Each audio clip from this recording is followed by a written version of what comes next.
এখানে কি ফোকাস আসে? চালু করছে না।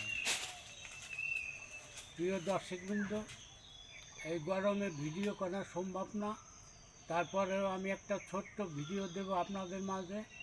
আমাদের মাঝে হাজির হয়েছেন ভাঙ্গা উপজেলা ও আজিনগর ইউনিয়নের কৃষি কর্মকর্তা। সে আমাদের মাঝে কিছু কথাবার্তা বলবে, আপনারা দেখতে থাকুন। আসসালামু আলাইকুম সুধী দর্শকবৃন্দ, আমরা এখন আছি কনিকান্দা ঈশ্বরদী গ্রামের সরোয়ার হাওলাদার নামে একজন কৃষকের মিশ্র ফল বাগানে। তা উনি এইখানে তার অক্লান্ত পরিশ্রম এবং কষ্ট দিয়ে যে গাছগুলো এবং ফলগুলো সাজিয়েছেন, আমরা ধারাবাহিকভাবে আপনাদের সেই জিনিসগুলো দেখানোর চেষ্টা করব। ইনি আমাদের কৃষি অফিসের সাথে পরিপূর্ণভাবে সবসময় আমাদের সাথে যোগাযোগ রাখেন এবং বিভিন্ন পরামর্শ নিয়ে থাকেন। এবং আমরা বিশেষ করে তাকে হর্টিকালচারের উপর ট্রেনিংও করাইছি, 2 দিন 3 দিন 5 দিন এরকম ট্রেনিং করাইছি। এবং তার কোনো সমস্যা হলে আমাদের অফিসের সাথে সবসময় যোগাযোগ রাখেন। এখন পরিপূর্ণভাবে ওনার সাথে আমার প্রায় পরিচয় প্রায় 3 বছর যাবত ওনার বাগানটা আমি মাঝে মাঝে আসি, দেখি এবং ভালো মন্দ শুনি। ওনার কাছ থেকে জানারও অনেক কিছু আছে, জানানোরও অনেক কিছু আছে। আমি ওনার কাছ থেকেই ওনার মাধ্যমে আপনাদেরকে জানাবো যে উনি আসলে কি কি কাজ করেছেন। তা মুরব্বী বলেন যে এই যে একটা আমরা দেখতেছি, এটা কি গাছ? দেখেন, এটা একটা লেবু।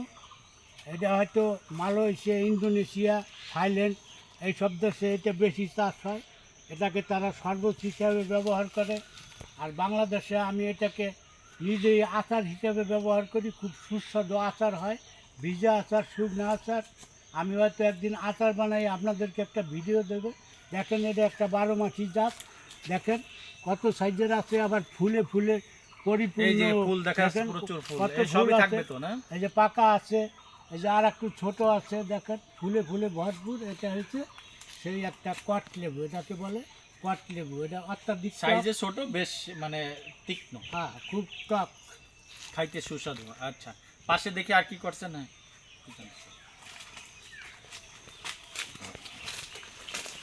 এই যে একটা গাছ দেখা যাচ্ছে, এটা কি বলে? এটা হচ্ছে সেই বিখ্যাত থাইল্যান্ডের সেই সাদা জাম। মানে পাকলেও সাদা হবে, ধবধবা, একদম লম্বা হবে। কিছুদিন আগে হয়তো একটা ভিডিওতে আপনারা দেখছেন যে এই জামটা ছোটো ছোটো। দেখেন কত জাম ধরছে। আমি আপনাদের আগেই বলছি যে আমি সর্বক্ষণ আপডেট দিতে থাকতে। দেখেন ছোট্ট একটা গাছ, কত গিরায় গিরায়। সমস্যা হলো মুরব্বী, উপরে যে ছায়াযুক্ত জায়গা দেখছেন, গিরায় এইরকম ছায়া পড়লে তো আপনার পরিপূর্ণ ফলনটা আসবে না। কিন্তু উপরে এই ডালপালাগুলো একটু ছোট করে দেন। এই যে উপরে এই গাছটা আমার একটা রাখার কারণ আছে, তা আমি আপনাদের দেখাই। এটা রাখার কারণ যে আমি সেই দক্ষিণবঙ্গের সেই বিখ্যাত চুই জাল, দেখেন কত মোটা হয়েছে আমার চুই গাছ। এদের নিচে হয়তো 8-10 কেজি চুই হবে।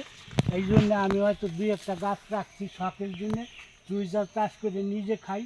কারো যদি চুই জাল খাওয়ার শখ হয় গরুর মাংসের সাথে, আমার সাথে যোগাযোগ করলেই আপনারা চুই জাল পেয়ে যাবেন। এবার আমি আপনাদেরকে একটা বিখ্যাত জাত দেখাবো।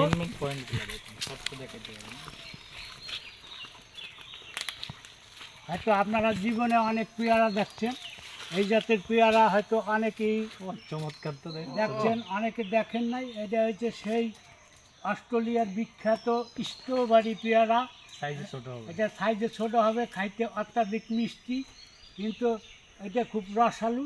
যদি আপনাদের কারো এই স্ট্রবেরি পেয়ারার চারা লাগে, আমার সাথে যোগাযোগ করে। আমরা একটু দর্শকদের বলি, এই জাতটার নাম কি? এই গাছটার নাম হচ্ছে স্ট্রবেরি পেয়ারা। স্ট্রবেরি পেয়ারা। আপনারা এই নামটা নিয়ে সার্চ করলে তো আসবে নাকি? ইউটিউবে বা গুগল ক্রোমে সার্চ করলে পরে আমরা এটা পেয়ে যাব। এই জাতটা হচ্ছে অস্ট্রেলিয়ান স্ট্রবেরি পেয়ারা। অস্ট্রেলিয়ান স্ট্রবেরি পেয়ারা। আচ্ছা আচ্ছা। এবার আমি আপনাদের আর একটা জাত দেখাবো থাইল্যান্ডের।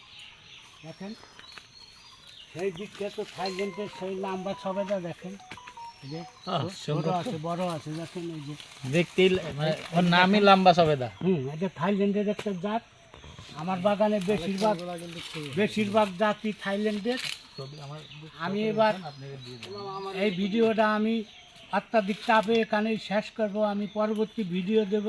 আমার নাম মোহাম্মদ সরোয়ার হাওলাদার, গ্রাম কনিকান্দা, আচ্ছা, পোস্ট তারাইল, আরেকটু। ইউনিয়ন আজিনগর, থানা ভাঙ্গা। আমরা যেহেতু আমি আইছি, আমি তো সবসময় আসতে পারি না, আপনার এখানে কি কি গাছ আছে? আমরা এই পাশে একটু দেখি, ড্রাগন গাছ। আপনি শুধু গাছের নামগুলো